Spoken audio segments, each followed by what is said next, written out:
Hello good morning દોસ્તો, આપણે સવારમાં મારી યુટ્યુબ ચેનલ પર જોડાઈ ગયા છું. તો હું બધા લોકોનું મેં હાર્દિક સ્વાગત કરું છું. તો મારી યુટ્યુબ ચેનલ પર જોડાઈ જજો. હાલ હું બરોડા છું. તો બરોડામાં જે સુરસાગર તળાવ આવેલું છે ત્યાં હું સવારનો નજારો જોવા માટે હું ઊભો છું. તો તમને હું ત્યાંનું લોકેશન બતાવું છું. તો હમણાં હું સુરસાગર તળાવ આવેલું છે ત્યાં જ છું. તો સુરસાગર તળાવમાં જે અંદર મૂર્તિ આવેલી છે શંકર ભગવાનની છે. તો શંકર ભગવાનની મૂર્તિ છે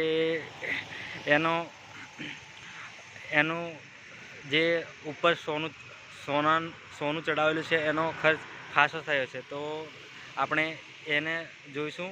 અને આગળ આ બાજુ મહાકાળી માતાનું ટેમ્પલ આવેલું છે.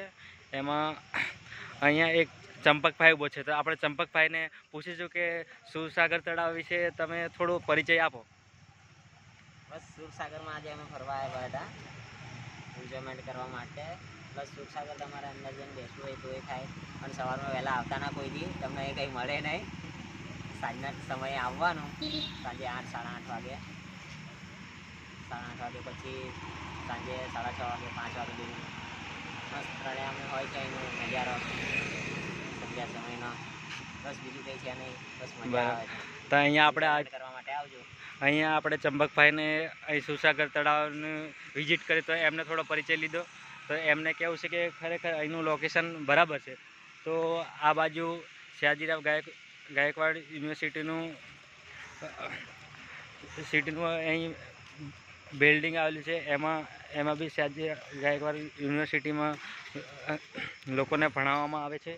અને અહીંયા આગળ એક મસ્ત ગેટ આવેલો છે. એ બી અહીંયા હું મંગળ બજારનું લોકેશન બતાવું છું. તો મારા લાઈવ વિડીયોમાં જોડાઈ રહેજો. અને અહીંયાનું નેચર મસ્ત છે.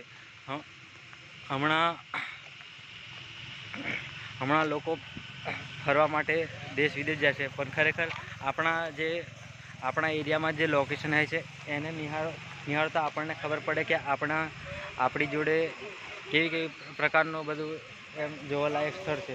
તો ખરેખર આપણે આપણા એરિયાનું જોવું જોઈએ. અહીંયા હું મારી વાણીને પૂર્ણ વિરામ આપું છું. અને બધા લોકોને મારી યુટ્યુબ ચેનલને લાઈક અને ફોલો બેક કરવાનું ભૂલતા નહીં. જય જોહાર, જય આદિવાસી.